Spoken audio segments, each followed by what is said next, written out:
Well, my clock just turned 7 a.m., so I guess we will get started this morning. Welcome to all that with us this morning on our monthly grain and cotton marketing update. Again, we have Dr. John Robinson and Mark Welch, and our guest this morning is Bryce White with Texas Corn Producers Board.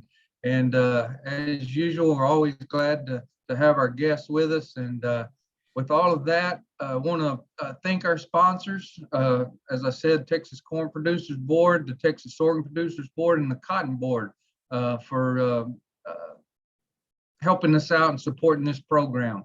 So with that, I guess we're going to go into cotton this morning. First, Dr. Robinson, if you want to go ahead and load up and take charge. Okay, tell me how that looks. It looks you're still in the slideshow mode. Okay, hold on. Sometimes it helps if I put it over here.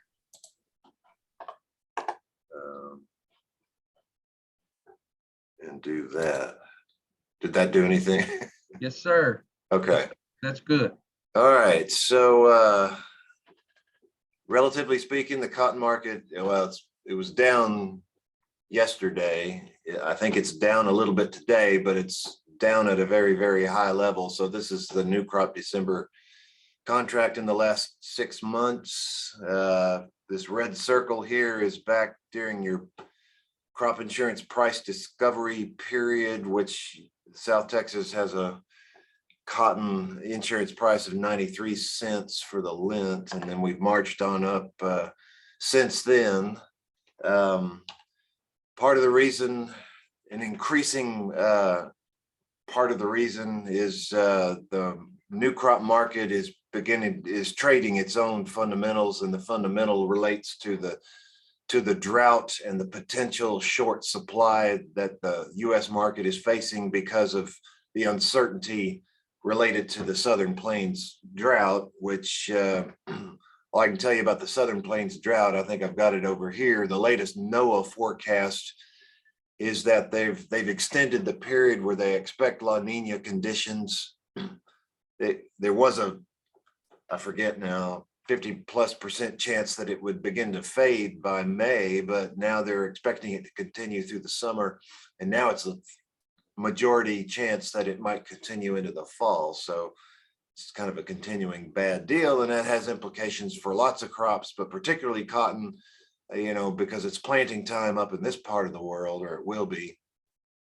And there's just a huge amount of uncertainty. Everybody's hearkening back to 2011, which is the drought of record, when abandonment in Texas was basically 2/3, 66% abandonment just for Texas, and 33% national average abandonment for the whole cotton belt.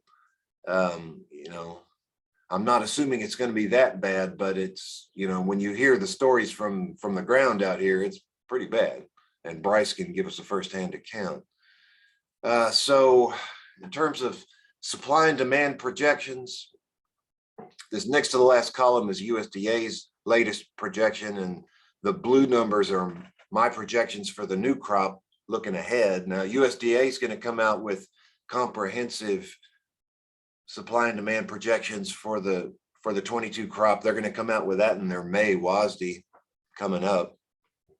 So we'll have to watch for it. But in the meantime, we've got a baseline planting estimate of 12.2 million acres. That's based on the March 31 prospective plantings. If anything, I think that number may go up a little bit because there'll be more acres planted and insured in Texas, and who knows whether they'll be harvested or not. But anyway, I'm going to stick with the 12.2 million, and I'm assuming that we have 25% abandonment, and I hope that's not too low of an assumption. I also have a question about, I have a 850 pound per acre yield, which I've had a number of growers tell me, at the rate that cotton is being planted and not being fertilized, I've heard that widespread the dryland is not being fertilized, and some of the irrigated acreage might be under fertilized. And so there's this question of whether it's realistic to have an average, 5-year average number in here for a yield expectation when, this input shortage and underutilization of inputs because of how expensive they are may cut into the yield potential. But for the moment, I'm still assuming a normal average as my expected value. Anyway, you plug all that in, you get some that are a little over 16 million bales. Now, I'll tell you, there are people out there that are guessing 14 something million bales because they're assuming more abandonment, a little bit less yield. So it remains to be seen, but there's the big question. And so the uncertainty about the supply side and the production side is going to hold the market up. Ordinarily there's that question exists every season, and it's not resolved until September at the earliest. And so, that'll hold prices up at least till then. This yield question, if that's an issue, that's not going to get resolved until we start getting actual ginnings in. So that won't get resolved till November. So this period of uncertainty may stretch later into the year, and we may have prices supported in a weather market kind of dynamic, and it may go on, like I say, longer than normal. I do have one question about my guesstimate of 15 million bales of exports. People are wondering, well, what's going to be the effect of having to spend more for food and more for gas? That may cut into people's household discretionary income. That may trickle back down the supply chain, and that and high cotton prices may lead to more blending with polyester or just fewer purchases of apparel products in general. So we'll have to see whether that's realistic too. But anyway, I could pencil this out 10 different ways. I'm still coming up with a very, very tight. That's 2.1 million bales of ending stocks, and that's really tight. It's tighter than the previous year.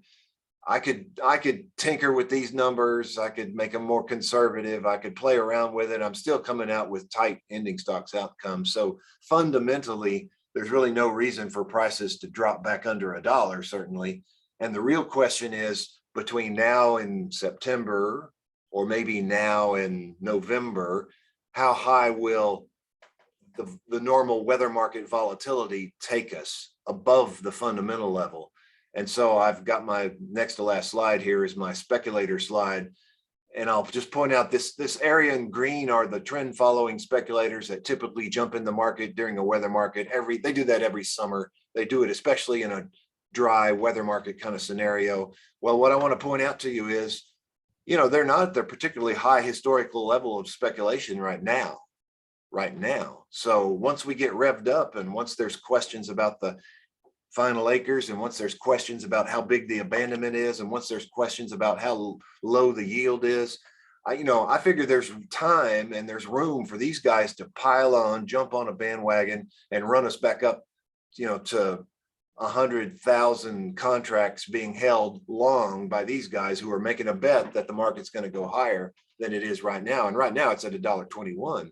So my guess is that these guys can influence the market up another 10 or 15 cents just by building back up to some of these higher levels of speculation. I fully expect that to happen. And so I expect prices to go from the one new crop is at 120. I could see it going to 135 easy. So it'll be volatile, but I think we're in for higher prices. They'll be higher before they go lower. So that's pretty much summarizing just what I'm saying here. And I'll wind up by saying there is downside risk too. All that speculation is driven by the expectations of a short crop. Well, if it rains a few times, that'll scare those speculators out of the market, at least temporarily. So there could be some sell-offs. You got to be prepared for downside risk. There could be some sell-offs. And if discretionary income might whittle away on the demand side, that could slow things down. That could be like a headwind. So we'll just have to watch. We'll have to watch those influences too, and not forget about them. I think I'll just stop there and hand it back to you.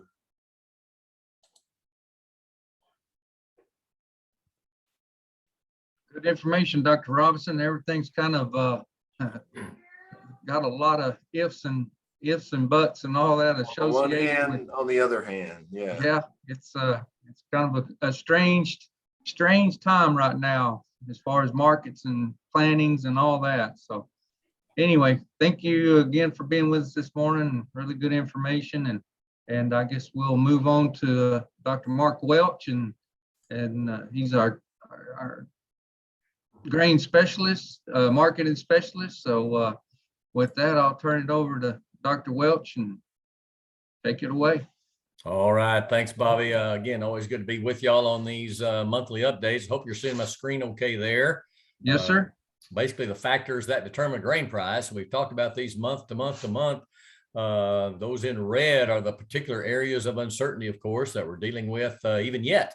Even though, many areas of the state were well over, half planted on our corn crop and grain sorghum, but they're still, just getting rolling up in the Corn Belt. And so there's still, real question about area. Dr. Robinson mentioned the questions about yield with high input costs. That's a factor in our grain prices as well. And I'm going to touch a little bit about kind of an update on what's going on in Russia and Ukraine, and just a reminder of how sensitive these markets are to the developments over in that part of the world. Starting with just kind of a longer term look at where we've been on this December corn contract. These are the life of contract highs and lows going back to 1980. In 2008, that December contract traded over $8. 2012, we went to $8.40. The 22 contract, we've been up around that $7.60. And then in the 23 contract, up over $6.80 a bushel. And I think it's the only thing that's interesting to note that, these are really high prices. And could we challenge those record highs of 2008 and 2012? Absolutely. As Dr. Robson talked about the upside potential on cotton, we've still got, I think, significant upside possibilities when it comes to our grain markets. However, if you'll look at where we're trading, this closed yesterday, December corn trade closed at 747. We've never closed that contract at these levels.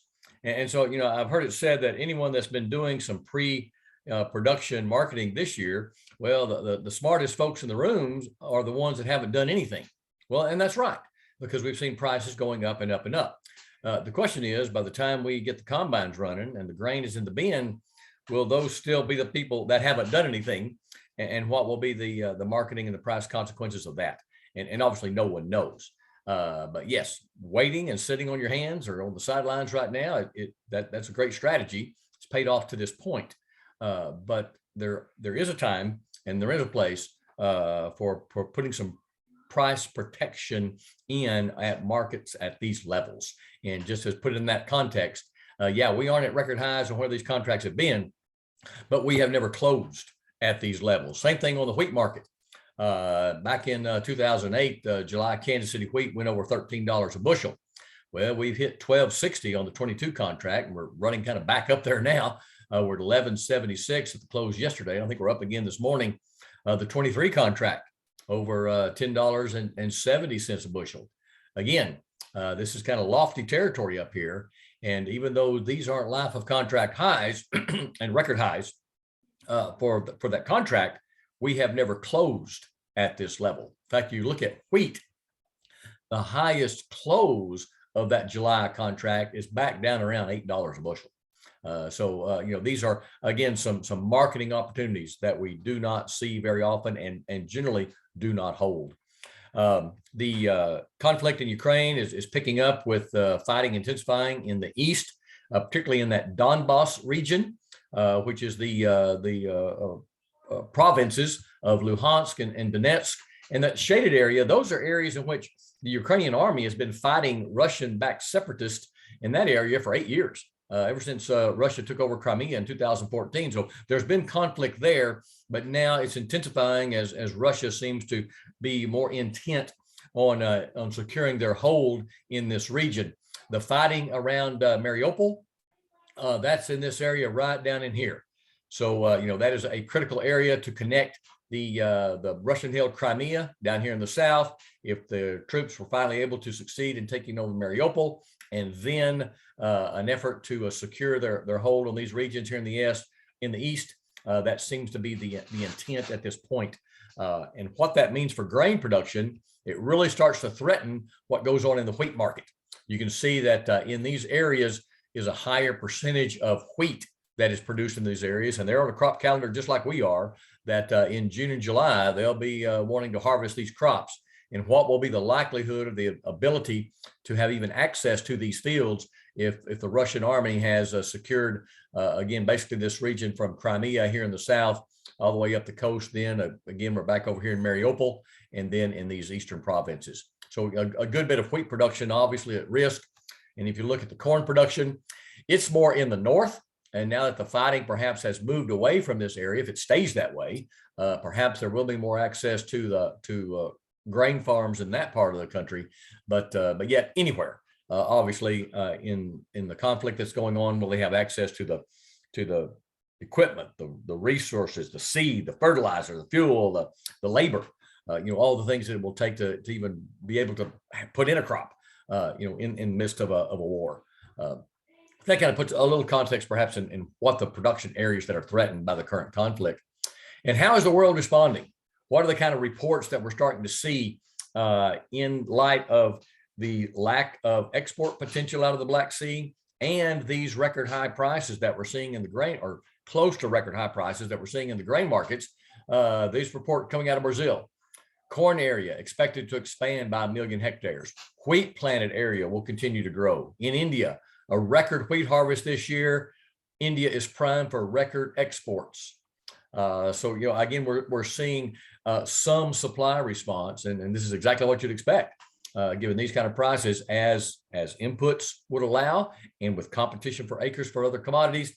But this is the kind of response you'd expect to see with tight export supplies and very high commodity prices. The U.S. response is a little interesting in that in the March 31 planted acres report, U.S. farmers said they were going to cut corn acres this year by almost 4 million acres compared to last year. Again, I think we're looking at the influence of high input costs, the availability of inputs, the risk associated with securing those inputs early in the spring, and an increase in soybean planted acres and a significant decrease in planted acres for corn. Now, since that survey was conducted, has the landscape perhaps changed that 89.5 million acres of corn may not be a fixed number? That's what fertilizer and corn prices have done over the last several weeks. Back up about the 1st of January, fertilizer was flat for several weeks and then took another uptick again here in early April. Corn prices have been on a relatively strong price pattern and upward trend back since the 1st of January. And then to put those in context, in terms of how many bushels of corn does it take to buy a ton of anhydrous ammonia, since the 1st of January, by that measure, fertilizer has gotten cheaper. In other words, the price of corn has risen faster than the price of fertilizer is going up. Now, that's still a very high price relative to the bushels it takes to buy a ton of anhydrous. But we have seen in that particular perspective, the price of fertilizer has gotten cheaper as we've gone into these late winter months, and now we're into early spring. Planting progress reports, because way early in the season, we're only in the 3rd week of reporting, and we're at 6% planted, which is right at the average. There's some concern we may fall a little bit behind in the next few weeks, but you can still, we're much better than the record low pace that we saw in 2019. So at this point, right on track for a normal planting pace when you get to the corn crop going in. But that March 31 prospective planting number, that's not the final say on the acres that get planted. And this would be a chart representing, take the acreage report that comes out the end of the June and subtract what farmers said they were going to plant back in March. And the bias would be to the upside, that there are more years that we increase plantings compared to the March survey than we decrease plantings compared to the March survey, about 2 to 1. So we would tend to plant more corn acres. When we do plant fewer corn acres, we've planted a lot fewer corn acres. If you go back to 1995, and then particularly the stark drop in corn acres in 2020. So that number can change, but a bias to the top side of 1 million acres is certainly not out of the question, and kind of expected given what we normally see by the time we get to get to June. But just to give a quick glimpse of what happened in 2020, and might that shed some light on where we are in 2022.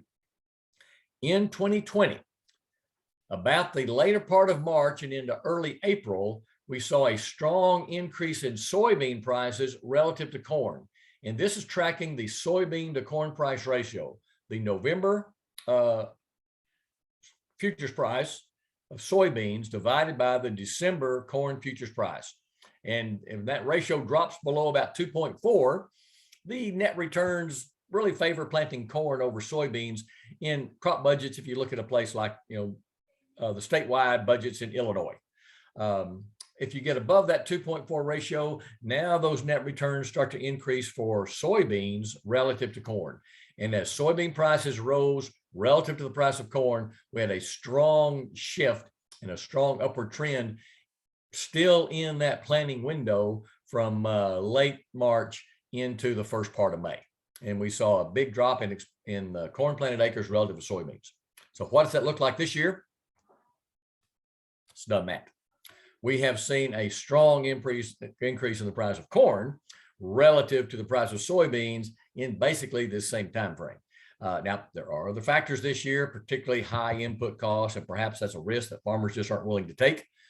Risking the price of fertilizer and the availability of fertilizer to get what they need for their planting soybeans. You got a lot less risk in that particular input category. So it may not shift this year, even with these strong returns favoring corn. If you look at just budget enterprise at relative average yields and at the cost that we're building in, even with these higher input costs, their net returns are positive there for corn, but will it cause that shift in acres? We'll have to wait and see. But obviously there are market factors that would give some indication that I would support a higher planted number. I'm not saying 4 million acres higher, but could we see a higher planted acre number time we get to June than what came out in the prospective plantings report? I think would be highly likely given these supporting factors in the grain markets. So does that mean these prices are going to last? When is the circus going to pull out of town? I don't know, but what would be some factors that would cause that to happen, that would cause that downward price movement or downside price risk? Obviously, if they were to announce some kind of ceasefire in Ukraine, not a resolution of the conflict that everybody's happy and going home, but just stop fighting, just a ceasefire that some negotiations are going to get serious. I think we would see a considerable setback in our commodity markets, the risk that's built into these futures markets because of that conflict. Obviously, South America continues to be a big player, more so in wheat, even in the current term, but they've got a really good corn crop at this point for their export-based crop, that second corn crop coming out of South America. U.S. acres and yields, those aren't set. And if we were to see a strong trend line yield or above and some increase in acres, I think that would assuage some of the supply concerns. And of course, China still be a major player in that their feed grain exports over the last several years have driven much of the price movement we've seen in corn and grain sorghum. If that were to even just put on hold or a pause in that pace of imports of feed grains, that could certainly have an input on overall price structure, but particularly on the basis and particularly in grain sorghum. If China were to just back off somewhat in their strong import pace of grain sorghum, I think we would see that reflected very, very quickly in our grain sorghum basis. So if you're pricing grain sorghum, I'd certainly encourage you to have a conversation with wherever that grain is going to go and discuss the possibilities of how that basis could change by the time we've got a crop ready to go to harvest. In that I think there's considerable threat to that. Even if corn prices stay high, what's that basis on grain sorghum? So that's all I brought to share today. Thank you, Bobby. Good to be with y'all, and of course, glad to take any questions or comments as we go through. Mark, let me ask an unrehearsed question before you take your slides off. Maybe if La Nina conditions go longer than was previously expected, that affects South America kind of in a mixed fashion, does it not? Like it rains less in Argentina and more in Brazil or something. How does that change anything? That is correct. And yeah, generally speaking, Argentina's crop production would be impacted much like the Southern High Plains.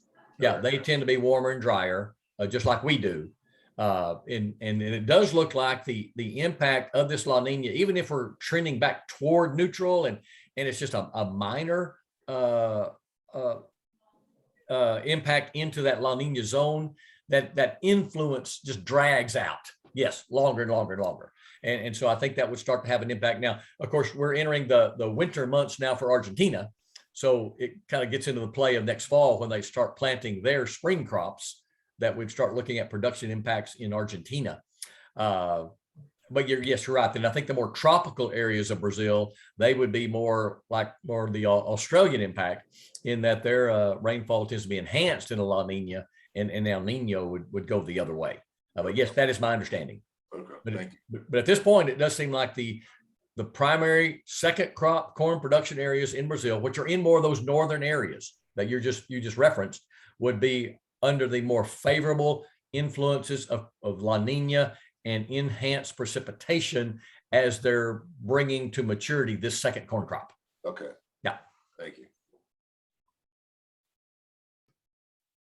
Again, thank you, Dr. Welch, for bringing all that to us this morning, and getting up early and being part of this update. Appreciate it. There again, just a tremendous amount of information coming to us, and trying to figure out what to do with it all. But as we move forward this morning, we have Bryce White. He is the public relations. My phone went down. Public relations director for the Texas Corn Board. And again, we're thankful that you got up this morning and going to bring us an update about what's going on with Texas corn producers. So with that, I'll turn it over to you. Awesome. Thanks for having me. I have a little slide deck to share. So I'm going to see if I can get that going. Yeah, this should do it.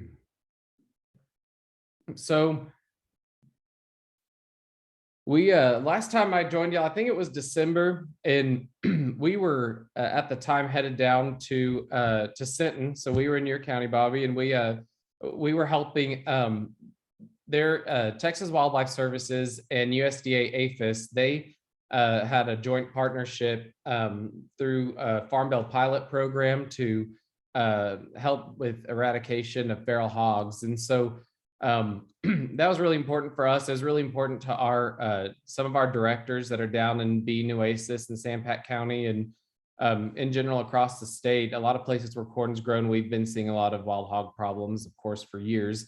And so we wanted to see what we could do with that Farm Bill program. They allocated $2 million, and in 2 phases. They were going to use that to help partner on some helicopter eradication type programs and some loan trap programs. And so some good news is that after kind of that push in the winter, they came out with 98 agreements in y'all's area, 51 in Bee, 32 in Sampat, and 15 in Nueces counties. And so that gave them the ability, it was an agreement between them and the landowners and operators for them to be able to fly those helicopters over and do what they had to do to harvest the animals.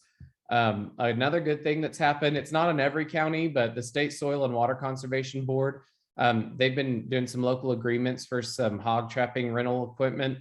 And they're not only doing that, but they're having the USDA APHIS side, they're able to help send their technicians out to help farmers get those set up right. And they can do everything except harvest the animals. So they're doing a lot to help with that. That's something that if farmers in y'all's area, especially as y'all start to get closer to June, if they're seeing hog problems, we'd love for them to reach out to us, and we'd like to get them in connection with these guys to see if there's some way that they can start making a dent in that problem. And so this is also Milam and Williamson County, so up near Austin. They also were having a big problem, and they had about 201 agreements made up there. That was where we went the next day after we did y'all's. And so we're pretty pleased with this program. The Corn Association, Texas Corn Association, we were really big on harping about getting this program and making sure that once it came into the state, that it was being in the hands of the guys that needed it the most. And so we're pretty proud of that. Another thing last time, obviously fertilizer was starting to reach the pinnacle of the conversation back in December. Since then, we worked with the Ag and Food Policy Center at Texas A&M with Joe Outlaw, Bart Fisher, and their team to look at fertilizer costs and to examine basically how much of that was caused by something and how much of it was harder to describe. And we rolled that out in January. We were able to take that up to DC, to Capitol Hill, talk to a lot of folks about that. It did get the attention of some of the fertilizer companies. They did not tend to like the study, but they also didn't really have answers that really satisfied some of the accusations that were made in that report. And so we're still working with National Corn, and then at our level, we're doing what we can to try and find avenues. There's some different bills and stuff that are out in Congress right now, both in the House and Senate, that could be used as vehicles to maybe help alleviate some of this situation. But right now, there's not a clear path. There's just a lot of options that the associations are working right now to try and see if there's a way that could bring some relief to producers, at least in the future. Probably not in time for June, just my kind of skeptical view of Congress, but that's kind of where we're seeing that right now. Two things in y'all's area. We have a couple corn research projects that are going to be happening this season. Dr. Juan Landivar, the center director, he's actually a part of both of these. One of them, he's doing the second year on a study that he's done previously that is looking at everything from planting population and spacing. He's just trying to kind of create little environments to see if there's better success for seed depth, plant population, the spacing between plants. He's just kind of got a whole grid of different things that he's trying there. And so we've supported that project, helping him with some grad students on that. And then there's another project that he's helping with USDA ARS that they are trying out some new soil moisture probe sensors and some other stuff that is measuring the canopy temperature of corn plants and trying to determine how that temperature kind of shows their water usage and needs. And so that's another one that kind of got delayed because of some COVID supply chain issues from last year. And so we're really excited to get to have those results this year, and something that hopefully will end up being very useful to the guys in your area. The last thing that I have to mention is that we have a Farm Bill survey that just went out yesterday. Our board is really interested in hearing from all of the corn farmers across the state to hear of the Farm Bill programs that they're currently using, what's working, where they think that there's some shortages in the safety net programs, and their thoughts on some of the conservation title issues that are out there right now. And so actually on this next slide, my closing slide, there's a QR code there. And so if anyone's watching this on their computer and has the opportunity to pull out their phone, open that camera app and scan that, it should open the link. And then if not, then Bobby, I'll send that to you. And then of course, we're going to be pushing out all these updates on our website of things that are happening that we're doing. It's always there at texascorn.org. And then for those of you on Facebook, Twitter, or Instagram, we're always publishing our stories of things that we're doing out there. And then I'm always happy to talk to you if you have a question about something we're doing, or if you think there's something that we should be doing. I'm always happy to hear from you. My email's on there, and then our office phone is on there. And so y'all feel free to reach out anytime you want. And Bobby, I guess I'll turn it back to you.